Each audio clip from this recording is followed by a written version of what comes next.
Tennessee, where freedom is alive. You hear shots ring from the woods, take on 45. Life is good. She's wearing the proper should. She's hearing that in the land of the free. Life is good. He's always shaking down his clothes. He probably wouldn't really if he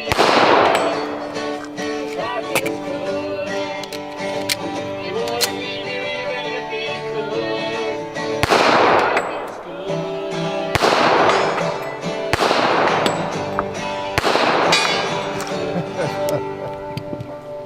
Life is good. Okay, Hickok 45 here, your internet shooting companion, coming to you from the beautiful hills of Tennessee, and they are beautiful. Even if I did miss the gong most of those shots, or maybe I caught him on one of them. We'll get him. I was in a hurry. Wasn't thinking, wasn't aiming, wasn't taking my time, wasn't seeing my sight picture. But yes, Tennessee, the home of Caleb Plant and Morgan Freeman. Yes, Tennessee. And man, speaking of that, I butchered some names last week. Okay. Wow, I might qualify for president if I keep that up. But anyway, glad you're here. It's back into the cool season. Oh man. But you know what I do when these, in the winter time, deep fall is, and we may have a day where it's 75 degrees, of course, yet. But when it's coolish and I look at the weather more closely, generally in the summer, it's really all that matters is if it's rainy or not, in terms of the Sunday videos and or any video, because temperature is not an issue. I don't care how hot it is. It could be 105. That's fine. I withstand the heat really well. Always have. Used to play basketball out in the sun in the summer on the pavement. And I've never, knock on wood, been susceptible to, I don't know, heat problems or heat stroke yet. Might have one right now, but just never have. I do perspire heavily, as you know, if you see me the videos, and I have read that people who perspire fine, you have no problem with that. Generally do better, I guess, in heat. But anyway, in the cold, I'm not as crazy about cold, but at least extreme cold. But I look ahead and on weeks, every week, when we're, try to get in a couple of days, 3 days, whatever, just doing some videos. And so I'm a weatherman. You have to be. Guess why? I'm like a farmer. The work, we call this work, the play, is outside in the weather. And so I just I've always done, even in the summer, I charted out what's the weather supposed to be like, Monday, Tuesday, Wednesday, Thursday, looking like a good chance of rain towards the last part of the week. So we'll try to make sure we get together earlier in the week if we can, our schedules work out, all that sort of thing, John and me. And in the winter, I look for the warmest day of the week, which is today, this week, okay? So I'll be here sometime during the week, of course, of the Sunday you're seeing this. Could be Saturday, that's the nicest day. Could be Saturday night, if that's the warmest weather. But usually there's one day. It's rare that there's not a week with one day that's passable, bearable, in this part of the country. Now, where you live, that might not be the case. But where I live, probably the average temperature in the winter, I don't know, 40 or something. But that doesn't mean it doesn't get down to 20 or 15 or 10, and just on an average. But there'll usually be a day, it'll be like, of the week, somewhere along the way, it's 45 degrees maybe, up to 45, up to 50 if we're lucky, whatever. So anyway, I look for the best day of the week and kind of plan around that to do my non-video shooting, right? Plink with something and talk to you all. And of course, we try to get ahead, so we're not out here in the really extreme weathers, doing a video just to keep our posting schedule. We maintain our posting schedule, although some people don't seem to realize it, but 3-4 a week, every week. Sunday, Tuesday, usually Thursday, sometimes, and then of course Sunday again, but then usually Friday or Saturday maybe again. It just depends on the week. But for those of you who have to be notified, sometimes you don't get notified, do you? I'm notifying you now. This is your notification. I am your bell ringing. I am your subscriber notification. I am your video has been posted notification right here. I won't rely on YouTube because they don't seem to do a very good job of that right these days. They with gun videos anyway. So I'm notifying you right now. Yeah, anyway, I'm here. It's not too bad today, and it's fun. I got a couple of guns out here that I like. I really like. And I want to remind you, of course, of John's comedy at Lowell, Arkansas, at the Grove on November 3rd and 4th. We'll be there both days. And I'll let you know about some of the December stuff later as we move on forward. So we're at 147th week. I'm still here. You're still here. Although we do lose some of you occasionally. Yeah, I get messages from you all, all too often about how you have passed on, and you can't watch it. No, I have. It wasn't funny, really. I've received too many messages from you all, some of you all, about your brother, your dad, usually a grandpa or somebody that watched the videos. You watched them together, and they've gone on to some other world. Yeah, and so it just happens. It's a weird thing about life. It doesn't last forever. Yeah, these leaves falling. Yeah, every year these trees, they lose all their leaves. These leaves go away forever. So well, they really don't go away. Yeah, regardless of your religious beliefs. When you get right down here, I go off on another tangent. It just seems to happen early in these videos. Nothing really goes away, does it? The molecules, the atoms of it, they're here. Whatever a person's religious beliefs are, or reincarnate, or any of that kind of thing, is pretty much a scientific fact, right? You scientists out there, that these leaves here on the ground, or a worm that just died, or whatever, or you or me, atoms just take a different form on this planet, right? Not talking about souls and all that kind of thing, afterlife, anything else you might believe in about that. But in terms of what we know, the concrete realities of the planet here, things just change forms. These trees that are growing right here now have molecules and atoms of the trees that were here, during the Civil War, during the Revolutionary War, 1,000 years ago, 10,000 years ago, trees that grew right here on this piece of ground. Worms and rabbits that died right here. Those molecules of atoms, those atoms are in these trees right here. They're in this table, this wood maybe, if it came from here, right? So some of you didn't know that, probably. You didn't realize that, right? You never know what I'm going to talk about. I'm going to shoot, though. All right, let's shoot it. Yeah, last round. And of course, Ballistol and Talon Grips, a couple other great supporters of the channel. And Gun Fun Targets, Fun Gun Targets. Appreciate them providing the targets. I'm about out, but there's some more on the way. And in fact, I think I have one more. So if needed, I'll just not shoot that one. I'll just put it up and have it there. So anyway, appreciate everybody helps us. And watch out for the scammers. I got a comment or two in the last couple of days. Someone asked me if that was really me,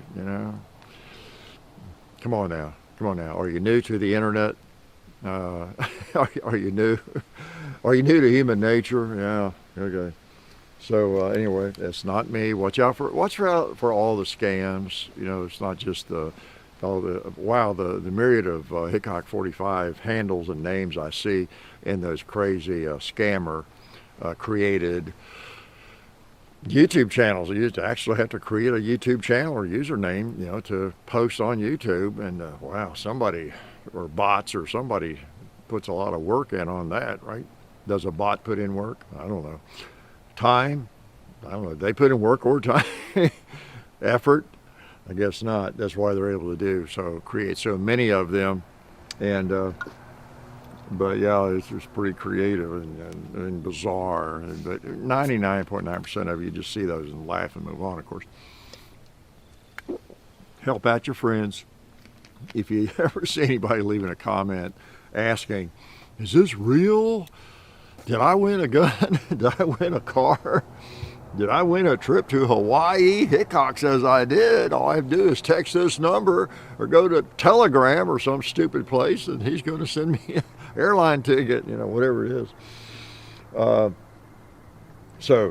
last week, man, speaking of qualifying for president, I did butcher a bunch of names. I didn't mean to talk about it. I think it just kind of came up for the most part, like things tend to do. I usually have a couple of notes I might talk about, but I butchered. I apologize to Dr. Ken Berry, because I called him Dan last week, right? But Dr. Ken Berry, okay, is the great keto expert medical doctor that posts a lot, has a great YouTube channel, and called him by the wrong name. I'm sorry about that. He's even a Tennessean. Yeah, I should be giving him top billing. The home of Ken Berry. There's probably a Dan Berry somewhere, but he is Ken Berry. And anyway, sorry about that. And then also, who else was it? It was, I couldn't think of Sean Baker's name. Can't believe that. Where I made a note. Yeah, Ben Bickman. He is great. Dr. Ben Bickman. He's what is he? Microbiologist. I mean, he is a nerd's nerd. I mean, he's great, and I don't mean nerd in a negative way. He really knows microbiology and what happens in the body at the cellular level and everything. Studies insulin. It's his whole area of study. But check out his videos sometime. Ben Bickman. Okay, again, I've known so many people named like Brinkman or Binkman, all those kinds of names, and sorry about that. Bickman, okay? And his book, what's the book I read? His book was one of the first I bought and read. What was it? Why We Get Sick. Why We Get Sick. Very good. And Ken Berry's book, The Lies My Doctor Told Me. I've owned both those, I've read both of those. Great books. So anyway, I think I was struggling with Anthony Chaffee or Chafee. Chaffee looks like Chaffee. He might pronounce it Chafee, I don't know. And Dr. Eric Westman at Duke. So anyway, some of those names, Eric Berg, I messed up. Sten Ekberg, just some really cool people. It's not that I have dementia. I mentioned this before. I've always been this way. Yeah, so how's anybody going to know if I get dementia? If I start sounding like a president, doesn't mean a lot. I've always sounded that way. I've always been a little not extremely so, but anyway, it's not because of my age. Yeah. So I don't know, that's a good news and bad news situation, isn't it? It's bad news. I've always been dumb, right? It's not that I'm getting dumb in my old age. Anyway, it's kind of good news though, really, because it shows I'm not changing, not changing. So anyway, I do have the Garrison from Springfield, and it's done really well, and shoots well. I don't know why I wasn't hitting the gong. We'll try to make up for that, because I was hitting it. I've hit it, okay, and I've been shooting this thing pretty well, if I do say so myself. And what I mean when I say that is, in comparison with, any of the myriad of other guns I pick up. So I always think about that, whether it's a polymer pistol. I can tell if this particular gun, whatever it is, shoots well. I seem to be able to hit with it. Maybe better than some of the other polymer pistols, or if it's a 1911, obviously. Any idiot can tell if they shoot something better than something else, in that same category especially. Like the, what you saw this week, posted, I hope, the metal, M&P metal, 2.0 metal. That, I tell you, that thing and I can't put my finger on it. In the video, I don't think I blamed it or credited it to the metal necessarily, or you know, that wouldn't be it. The fact that the grip is made of metal. I think it's just it just feels good. It has a nice grip, you know, angle and all that, and the trigger is really good. Nothing goes further than a good trigger when it comes to you know, good shooting or being able to, you know, handle a firearm, hit what you want to hit. And I think that's most of it. It's just the darn trigger on that thing. It makes me want one, like I need one. But it's just, you know, I think I can shoot it better than my, oh, I don't know, maybe my M17 I SIG. I don't know, Glock 17. Cherish the thought, really, sacrilegious. I don't know. I'd have to shoot them all together, but there's not a lot of difference. But boy, that thing feels good. Really, that is one you want to look at. Okay. All right, now Smith, send me that check. You know, that's what it sounds like, doesn't it? It's nice though to get a gun in and be surprised and just be kind of bold, B-O-W-L, bold over a little bit, you know, occasionally, because a lot of them are kind of the same and just have different features. And that one's kind of the same. I don't know. Just if you have one of those things, let me know what your experience is. Are you finding it just really accurate, or, you know, or easy to hit with? I mean, I send all the guns back to buds. If I want to buy one, I can buy one. We're just glad they lend us all we want. Okay, anything they have. But I don't need it. But I just really like that thing. I just do. I can't help it. Okay, can I try to redeem myself a little bit here? You know, I hope you enjoyed the pumpkins this week. Pumpkin carving, pumpkin kills. All right, settle down here now. It's a little chilly and I hadn't shot, you know. So let me get my eyes lined up. Okay, Mr. Gong, you're being a smart aleck. Make sure I'm recording, yeah. I don't want to do that again. I don't want to have to get stung by a yellow jacket to discover. All right, again.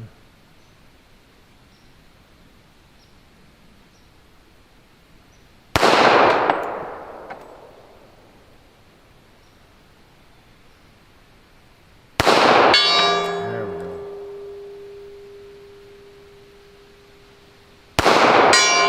All right. I was holding a little low. I think I was a little flinchy too, or shaky on those first shots, but I wasn't holding high enough. There's a lot of it. Let's see if I can hold high enough to hit the cowboy. I'm gonna see how close I can come to that green too later without hitting it.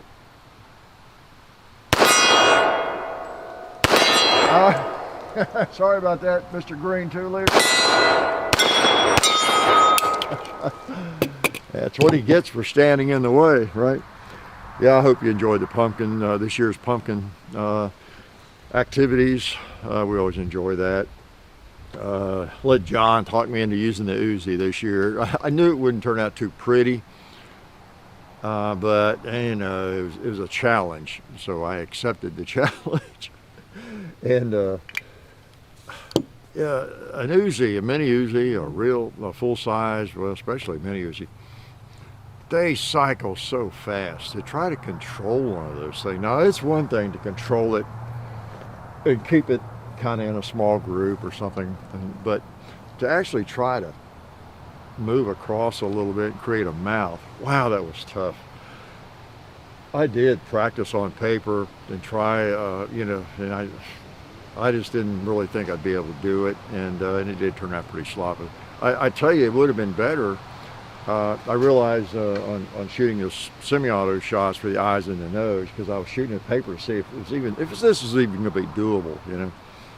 And I looking through that thing with the suppressor and everything. If you look through the peep sight, then it hits below that a fair amount and all that, and the difference in the bore and the sights, and that makes it really hard to do a pumpkin up close. And so I discovered if I use the very top of that rounded peep sight hood and use that as kind of line it up with the front sight a little bit, that was kind of where the bullet would hit, you know, a little higher than that maybe, but so that's the only way I could do the eyes and the nose. So I wasn't even really able to use the correct sights on the eyes and the nose. But then when I got down fooling around to do the mouth, I kind of forgot that, and I was kind of looking through mainly I was trying to hang on to it, get a grip where I could actually do something that wouldn't just blast away the whole pumpkin. And I was looking through the peep sight. That's why the rounds were going lower than they should have on part of that. And then I kind of figured it out. Oh yeah, I figured that out and kind of salvaged it a little bit. But yeah, that was tough. That was tough. But it was different anyway, different. We'll get back to a normal gun maybe next year, okay? I was really planning initially to do it with the Anaconda, I think, or a 45 HCP, maybe suppressed or something, you know. But John talked me into the Uzi, so well, why not? So that's what we did. Nothing like a 45, you know. So the Garrison is a nice pistol. It really is. Can I shoot it again? Y'all recommended this. I wasn't even aware of it, you know. Just clueless. Too many guns. Too much going on. I didn't even know about this firearm. And some of y'all were mentioning it. And so I went to their website. Oh, okay. Hear about that one. And I requested it.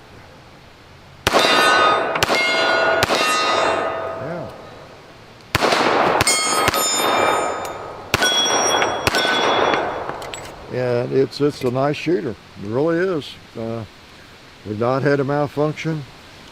And it hits where it's pointed. Sights are right on. And it feels good.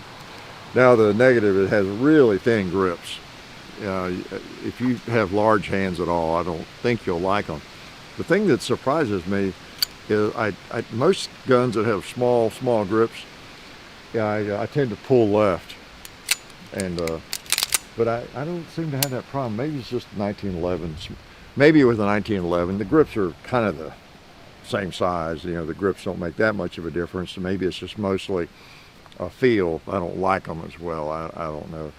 I don't get quite as good a grip, but it doesn't cause me to pull left necessarily. Although maybe that's what happened on the green 2-liter that was in the way. But yeah, if this were my gun, I'd have to switch those out pretty quickly. They're like paper thin. What's the deal? Do people all of a sudden want paper thin grips on a 1911? I don't know. At least Springfield thinks we do, I guess. And the other thing, negative, is yeah, I mean, it's standard, I guess, on most 1911s, even with the little bump on the grip safety, is that if I'm shooting with my thumb up on the thumb safety, then push down. And sometimes the trigger will work, sometimes it won't. I'm so impressed with my Dan Wesson Guardian in that respect, because I seem to almost not even be touching it, not even have any meat on that thing, just almost no pressure, and it still will activate or deactivate, you know. This one will about half the time, you know. So just a word to the wise, if that's the way you shoot, your grip, thumb up on the thumb safety, you might have an issue with that if you have large hands. If you don't have large hands, well, I don't know. People that with smaller hands might not use that grip very much, and maybe reaching up there you have more of a problem than I don't know. Anyway, be aware of it. You know whether you have a problem with some guns on that. So it's a 45, did I say?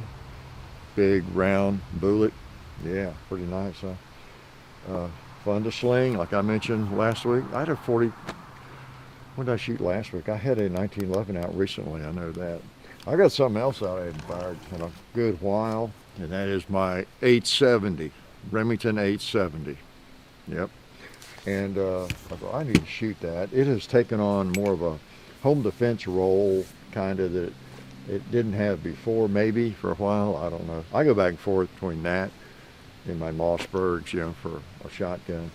A lot of you wonder, well, why don't you have your M4 as your primary home defense firearm? You know, I don't know. I feel pretty confident with it too, but I don't like a pistol grip in a way. I guess if the apocalypse comes along, maybe I'll get the M4 out. But I just don't like it. No, I mean, my preference is not to have a pistol grip on a shotgun. I can live with it, but my preference is not to. And you know, good old Mossberg or a Remington like this. And the only reason that I am fond of this Remington necessarily is it's not an old one. During the good old days of Remington, but it was taken by Scattergun Technologies Wilson Combat. As you know, if you've been around a while, this is the one that they did all the stuff to.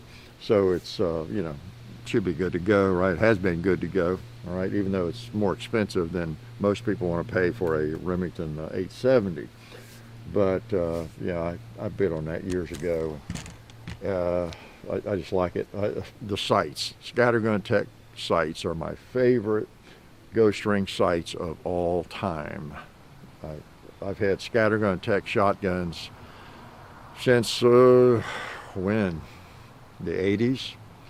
I don't know. I've had several with those sights, and I just love them. They're like I mean, they're like welded on. I mean, I don't know if they're welded or soldered, but I mean, they're so durable. If you've ever seen those, they're just wonderful. Great sight picture, and all that. So, I'll shoot that in a minute. And I don't know, anything else I want to talk about? I got an old man rant I don't want to get away from.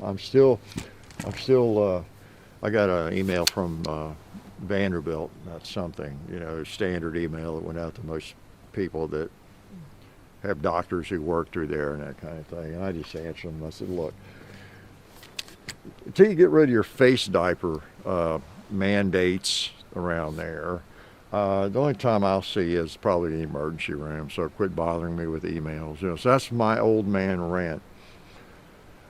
How many years are we going to go before face diaper mandates are wrapped up finally, like everywhere? Unless you just individually want to wear one, or you have some kind of special issue you really need to. I don't, whatever, you know. Wow, that's my rant. Medical community. Join the world. It's almost 2023, you know. So that's my rant, and I'm sticking to it. Can I shoot the shotgun? Now I've got the magazine loaded with some buckshot, and I just want to make sure this thing still shoots. I know it does. Well, if it doesn't, I'm glad I'm finding out. How's that? All right. For those of you who don't know the Remington, you know, you got the brake right here releases the slide, unlike a Mossberg, where it's back here. Okay, safety off. What should we shoot? How about a 2-liter? Oh man, I got 2 of them. I didn't mean to do that. You know, I should have brought, I drove by it, I should have brought the pumpkin we carved over here, because it's still, yeah, okay. They don't last long. Once you carve them, you know that if you carve pumpkins or mess with them, they start going downhill very, very, very quickly if, you know, left out in the weather. I should have brought it over here and shot it. I do that some years. Let's, nice shotgun. I tell you though, as I looked at it, I almost stopped and thought, well, maybe I can pick it up without, you know, too much mush or whatever. Put it in the 4-wheeler and bring it over here and shoot it. And what came to my mind was, it's like 2 years ago, I think I did that, or it was just a pumpkin, whatever shot over here off the stump. And 2 times that year, when you blow a pumpkin up and leave it, pieces of it or whatever, and it rains or it gets wet and cold or whatever, it is the slipperiest thing you can imagine. It's worse than ice. Be careful. And out setting up stuff for Sunday videos or whatever, I slipped on that thing and fell. I went down so fast. 2 different times, it was about a month apart, and I just about broke my wrist doing that. It bothered me. I think it's just now getting back where it's okay. I mean, it didn't break it, I guess. I never got it x-rayed, but just, I don't know, I think I'll not do that. I think I'll go through that today. But, you know, that's the risk, you know, of shooting pumpkins, right? You get bee stings, you get slippery situations and all that. It's not, again, I'm uncoordinated. The falls I've had, and the worst injuries I've had were from falls. And they were from being just an uncoordinated goof.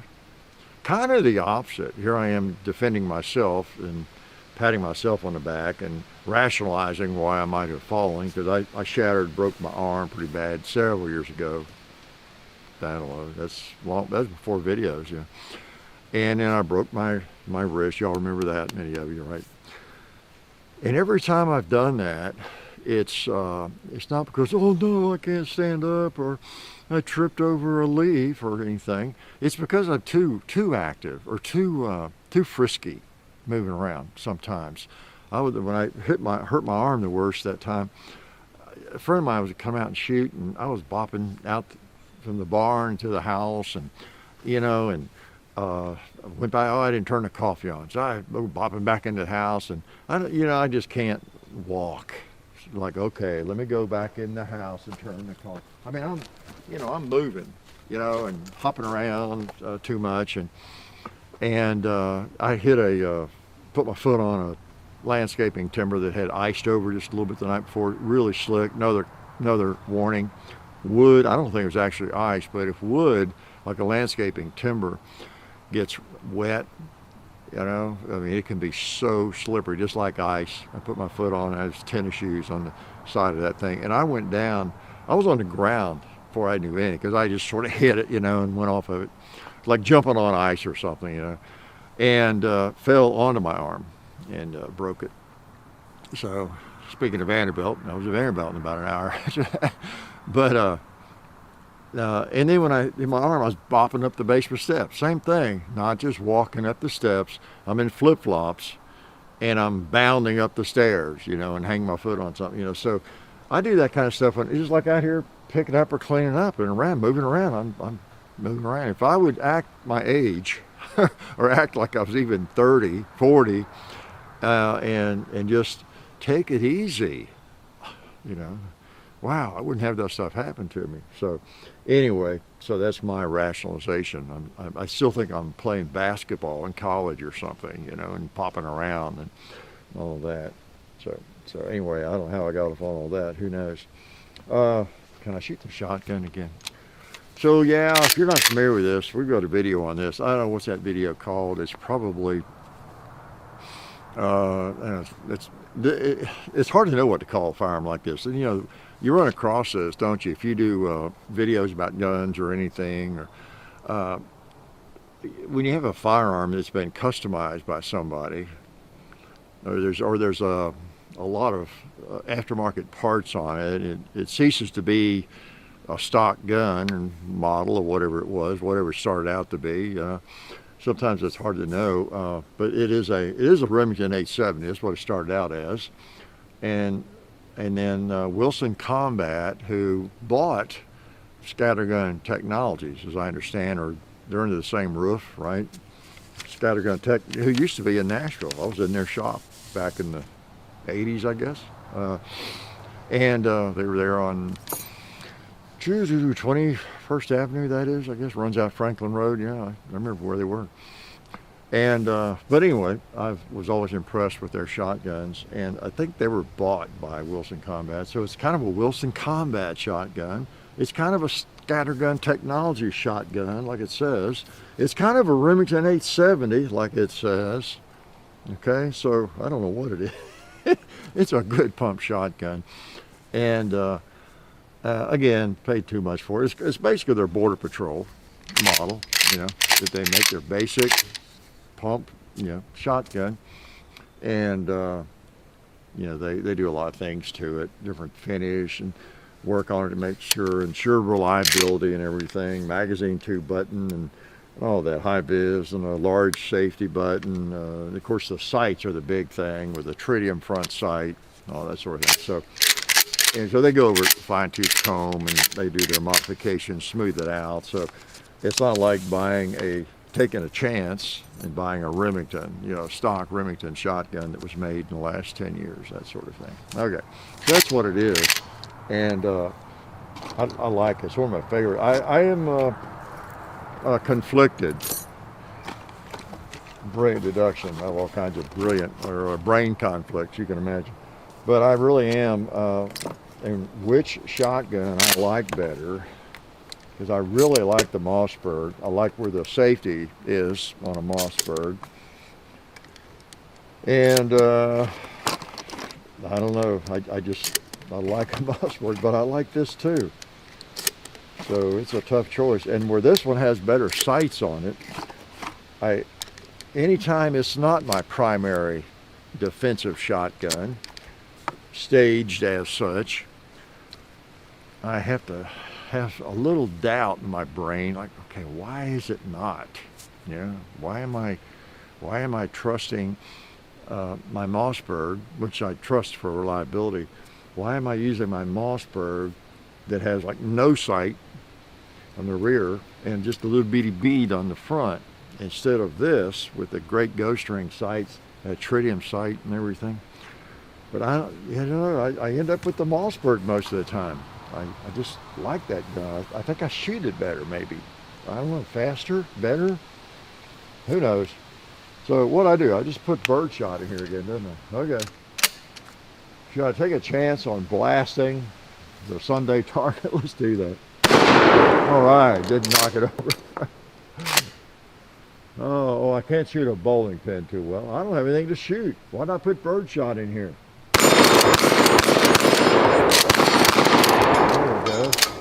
But that's why I brought it out. I wanted to test it. It was just my, I don't know how I handle it. Can I shoot it fast? Can I shoot it okay? And all that sort of thing.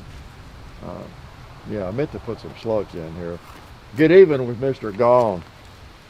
Do I have any advice for young people this week? Oh man.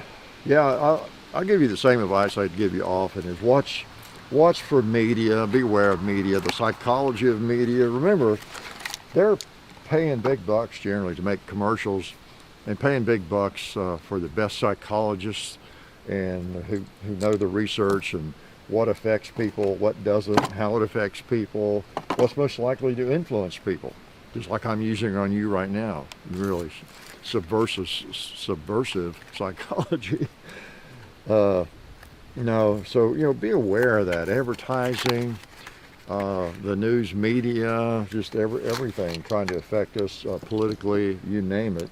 And of course the big companies like the drug companies, big pharma, everybody, they hire, again, the best people who can make the most convincing arguments and the most convincing visuals for that commercial or that whatever it is, whether it's to get you to buy a vaccine for shingles or for gutters or whatever you need, or to sell you this cereal, or to get you thinking you need to take this drug. Really, it's medicine, whatever it is. I'll never forget hearing some med students talking about, well, they were doctors, but talking about how when they were in medical school taking pathology, they were saying this is like almost every student goes through this when you take the pathology and learn about all the diseases and all the various things and symptoms and things, how you tend to think you've got all that stuff, the symptoms, because everybody's got symptoms of whatever it is, you name it. Like, do you feel down some days? Do you just feel like you have low energy at times? A little bit depressed? Have trouble getting out of bed? Are you a little stiff at times? Do you get joint pain ever? All these kinds of things. And some of these things, these chronic aches or whatever it might be, symptoms, dry mouth, dry eyes, dry ears, dry toes. That could be one of the symptoms of brain cancer, or whatever. But anyway, that's kind of, I think, a common malady of people thinking, I think I might have that. By the time you get through that course, you're thinking you got everything. And it's kind of what drug commercials do. Have you noticed that? Whatever it is they're pushing, they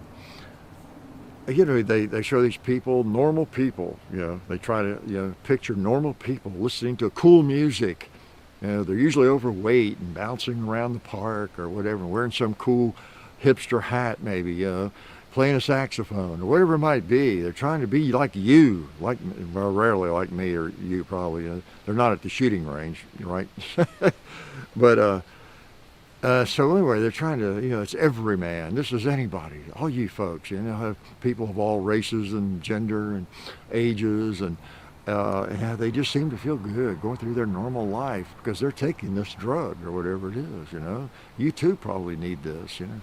So the psychology, and I guess everybody sees that, but it's so clear what they're doing and how they're doing it and what the psychology is. I find it interesting, but I just wonder if everybody really sees it and understands what's going on there. So be aware of that, young people, old people, you know, because we are being influenced in so many ways. You know, I really am a capitalist and proud of it. You know, free market proponent and all that. But still, big companies, they do wield so much influence, just like big government does. You know, any huge organization, they have so many ways that they can influence us, and you know, through politics or just whatever. So just be aware of that. Be aware of that. Lots of money involved, and influencing lots of people, and you know, so be aware. Be aware. Be a thinker. Think for yourself. How's that for an idea? All right, let me shoot this thing. Slugs. You saw what I put in there, maybe. Now I can shoot a bowling pin. Like this one right here in front of me. Oh, there's a 2-liter I left. I could have shot him. We've been stopping with a slug. Let's wake up for sure, Mr. Dong.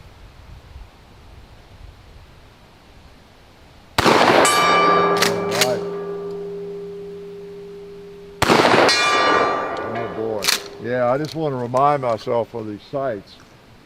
Let's see if I can hit the old turkey.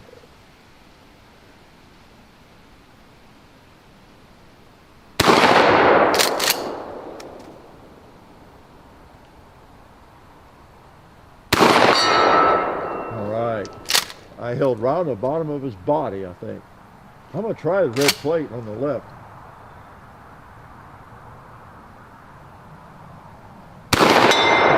All right. Nice rifle. Nice rifle. Yeah, I guess I'd better make this my defensive shotguns.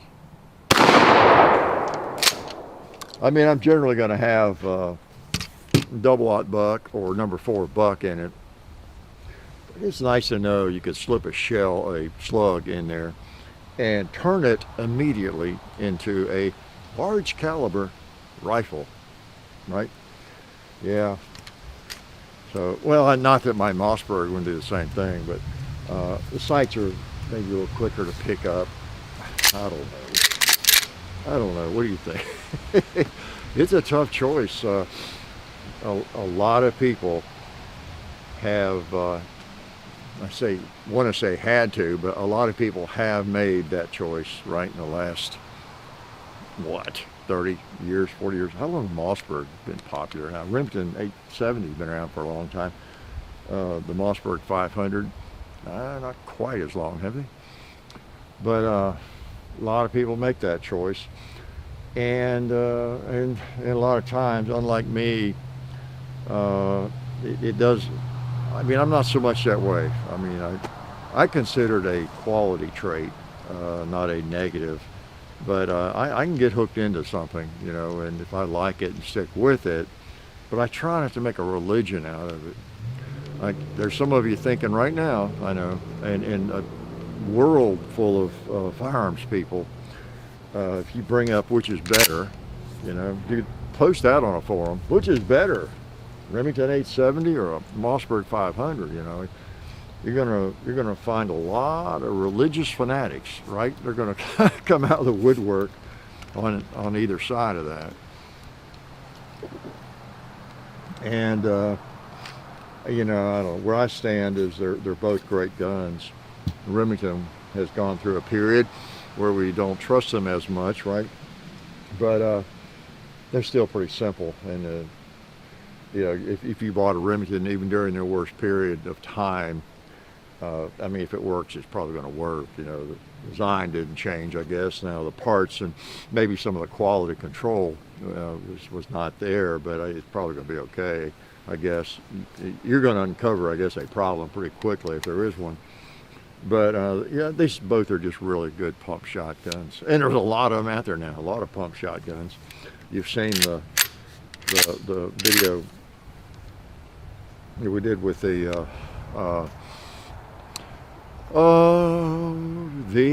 what's it called?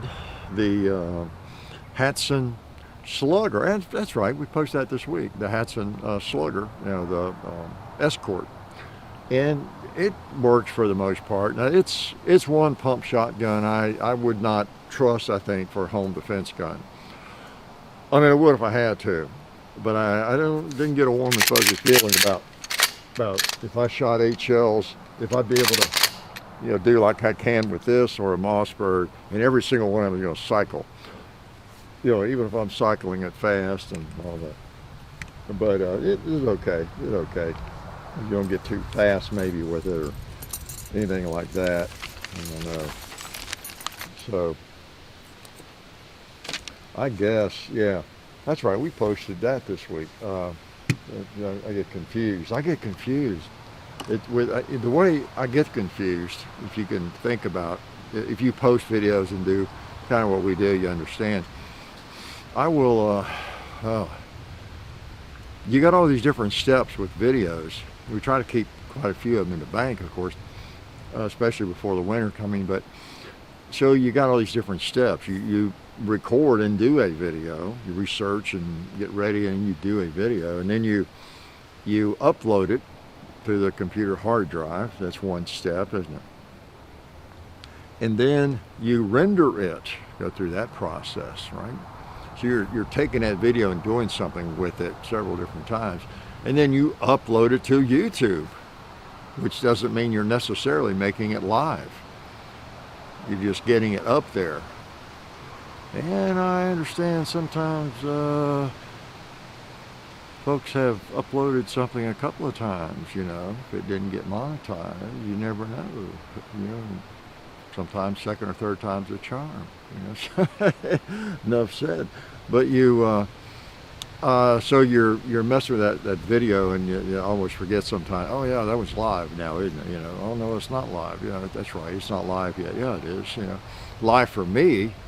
I'll have a video uploaded maybe for a couple of weeks sometimes, and just not ready to make it live yet. And maybe it's available. I'll make it available early to you Patreon members, Patreon members, patrons over on Patreon, right? Is that right to say it? And yeah, so I can easily get confused about all that sometimes doing several videos. But yeah, the Escort is live, and not a bad little shotgun. And that is one where you have to say, for the money, right? A tank and a half of gas for my SUV, $140, unbelievable. So pretty cool. The 870, a classic. So anyway, what I was saying, don't get too much religious fervor over one gun versus another. You know, you see that a lot with whatever the firearm is, you know, against the firearm, against the Glock, or against the 1911, or against the M&P, and whatever.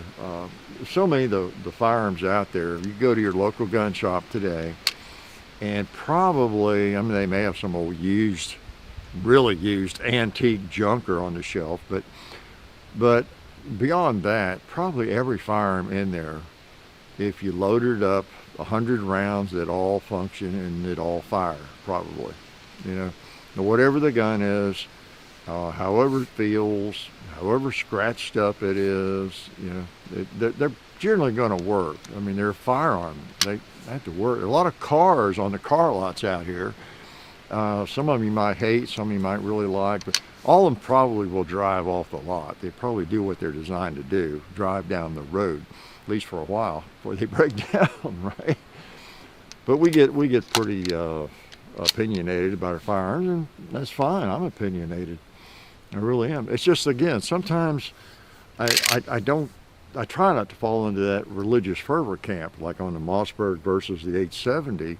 I do like them both a lot, and I can easily waver on firearms like that, go back and forth. Same with carry guns. Now, one thing I do try to do is stay with the same manual of arms, and not to be bouncing around between, especially for defensive use.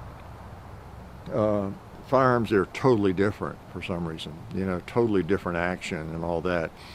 If I'm going to do that, like if I decide to go to a semi-auto shotgun for home defense that's available, put it that way, pretty quickly available. If I were to make that decision to go to my M4, I would really make sure I'd work on my brain, my head, get that in my head, and I would take it out here and shoot it, think about it and shoot it, and this is what I need to do. If I had to pick this up, in terms of how it operates, how it's loaded, all that kind of thing, and then make sure I'm oriented, to it. I mean, I know how it works, but I mean, really, you want to be able to do that in your sleep, because my orientation, as far as bumping a night, is grab something like this and and go. Okay. So while I don't get overly zealous in one way or the other, I do. Part of that is because they're going to have kind of the same manual of operation. Like if you're carrying on your belt a Glock 17, and then you decide, yeah, I think I'm going to carry an M&P 2.0, like the metal or whatever it is. Well, they're both just a pull and shoot, right? Just grab it, pull the trigger. You're ready to go. So other than the feel of it, there's not a dramatic difference between those two. There's not a thumb safety probably that you have to remember. Whereas if you're going from, say, the M&P to decide, I think I'm going to start carrying a Beretta 92, where you got that kind of weird safety and double the single action and all that kind of thing. Depending on how you're going to carry it, you'd need to go through that same mental exercise and really orient yourself to the 92, which is a great gun. Great gun. Or going from a 1911 to a Glock, or a Glock to a 1911 with a thumb safety. So you really want to keep all that stuff in mind. But there's so many great guns out there. So many great guns. But it does make for great internet chatter, something to argue about, doesn't it? So that's just the way we humans are pretty strange. And if you don't believe that, look around the internet. Really. Look around the internet. Can I shoot this again?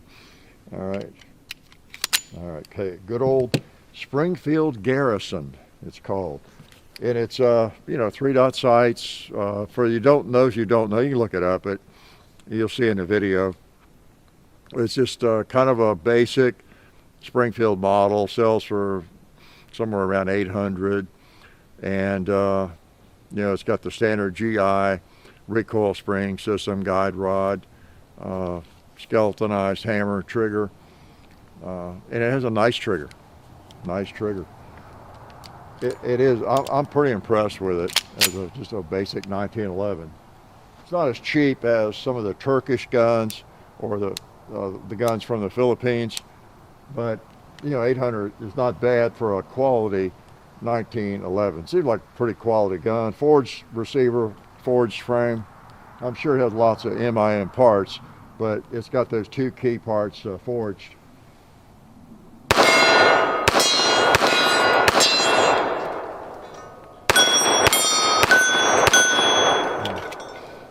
Yep. Have yet to have a malfunction. That's always positive. I know I say that a lot about firearms probably. Some of you, you were born 20 years ago, you wonder why I always bring that up.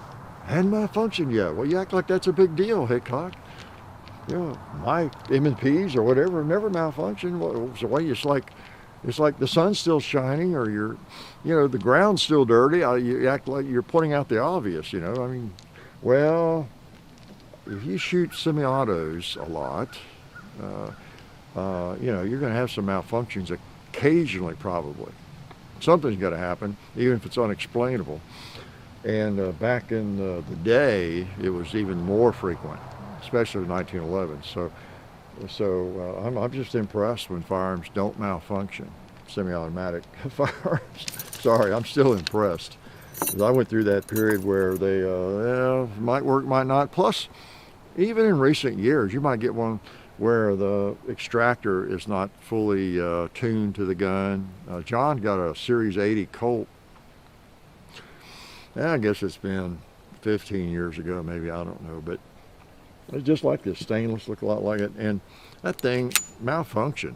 It would malfunction. I think, what was it, the last round every mag, or I don't know, just randomly, I don't remember. We figured out it was the extractor, put in a different extractor, I think a Bill Wilson extractor, or I took that one out and bent it, tuned it a little bit. Not that I'm a gunsmith.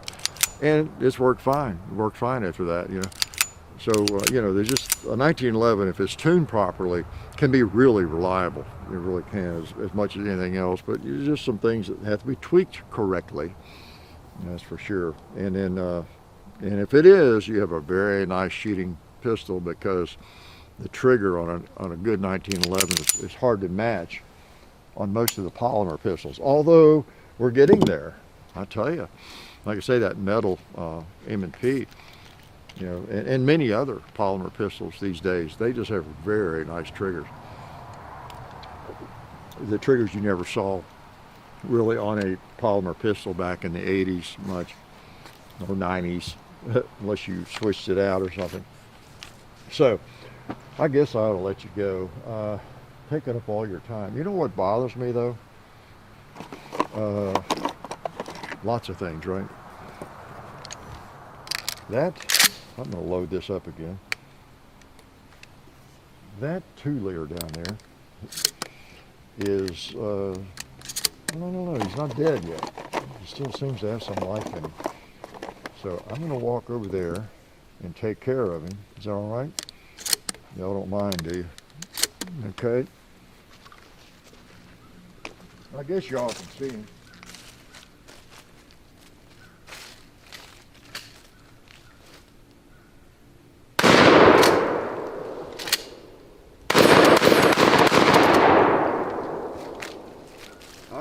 I like that shotgun. Feels good.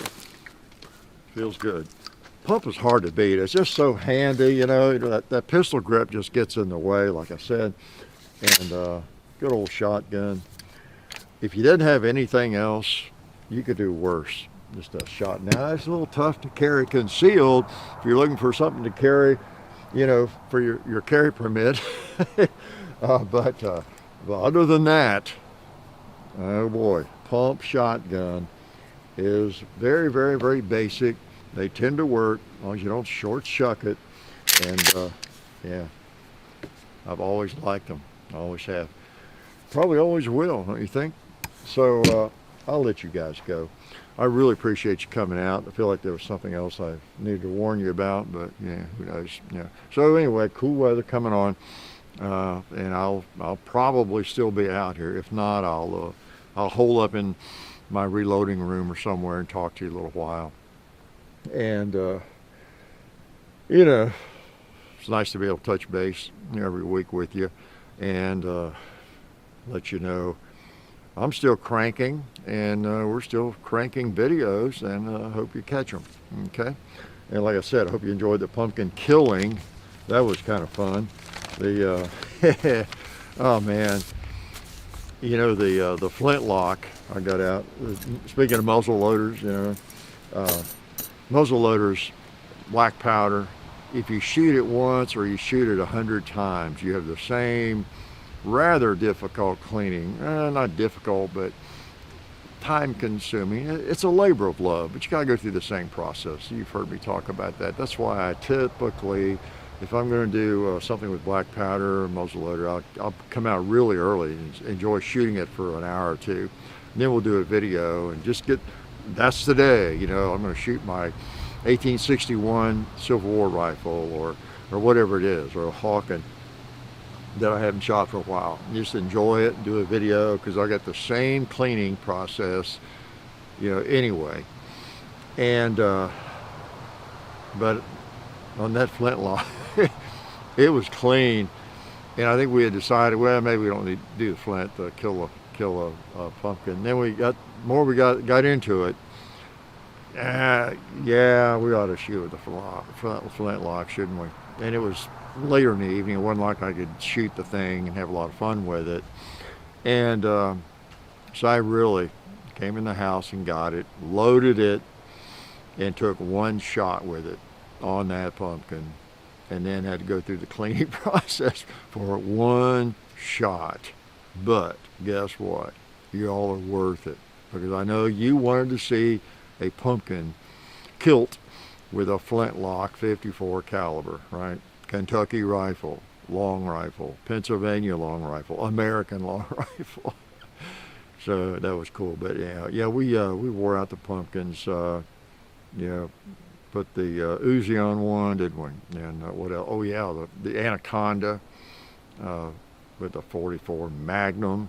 That's great. I got to shoot that some more. Yeah. In a way, I hate to see winter come on. I shoot all year round, but I don't know. I just enjoy the outdoors and picking up a firearm, doing a little hiking and plinking a little bit. And when it's really cold, if it's 20s or something, as much as I enjoy shooting, I don't enjoy it as much. Just going for a hike with a firearm. It just depends. If I haven't done it recently, then fine. I'll just put my long johns on. I get dressed pretty well, and I'll just go hiking and do it anyway, or just hike. Yeah, I prefer the fall, the spring, the summer. I can stand the heat, lots of it, but I don't enjoy 15 degrees. Is something wrong with me? I don't know. Yeah, there I go, asking you all dumb questions. Is something wrong with me? Oh boy. But see, that's what separates me from a lot of people who are actually crazy and dangerous. See, those are people who don't realize they're crazy. They don't realize there's something wrong with them. See, but at least you've won half the battle if you're crazy and you know it. See, people who are crazy and know they're crazy, I don't think they're quite as dangerous, are they? Yeah, I don't think they are. So at least I know I'm not. Unless I need to be, right? So I'm going to shut up, let you go. Hope you have a great week, and that things are going well for you, at least as well as they can. I know it's a strange time, it really is. Young people, you've been through it, the schools and closed downs and all that. But you'll survive. We'll all survive it, I guess. When I think of my parents, your grandparents, your great-grandparents, or whoever, the things they went through, World War I, the shortages and the Depression, the Great Depression, the real Depression, the 30s, and World War II, they went through so much, and so much inconvenience, real inconvenience, so it could always be worse, that's for sure. It can always be. It can be a lot worse. As I've pointed out before, things can be a whole lot worse. You see a siren, you see an ambulance run by, pretty often, right? It's just a good thing to remember. When you pass one or they pass you, they're coming down the intersection, lights going, the ambulance, or just down a country road, lights on, they're headed somewhere and back. See it all the time, don't you? Think about what's going on in your life that day, and maybe not everything great. Got to go to work, or got to get up, or my wife's mad at me, or my boyfriend's mad at me, whatever. But think about those people. Somebody's having a bad day, obviously. Understatement. Somebody's having a bad day if an ambulance is dispatched. Okay, which happens a lot, right? One person's having, at least one person is having probably a really bad day. Well, that also includes their family and their friends, maybe their neighbors, anybody that knows that person. So a lot of people, that ambulance, I guess what I'm saying, represents really a lot of people having a bad day, some worse than others, but a bad day. And not that we should take satisfaction that we're not having a bad day. I don't mean that, of course, but our day could be bad pretty easily. That ambulance could be coming for us or somebody we know, right? So anyway, it can always be worse.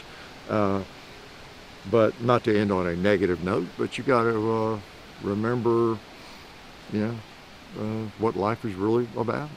It's just it's good and it's bad. It's great and it's low and it's high and it's low and it's left and it's right and it's everything, right? So, but for today, it's pretty good for me. Hopefully, it's pretty good for you. If you're able to sit or stand and watch me talk, you can hear with your ears, I'm assuming. You probably can see me. You might even be able to think a little bit, which would be probably more than I can think. If you can think and you can observe these firearms, you can see them being shot, you can think about it.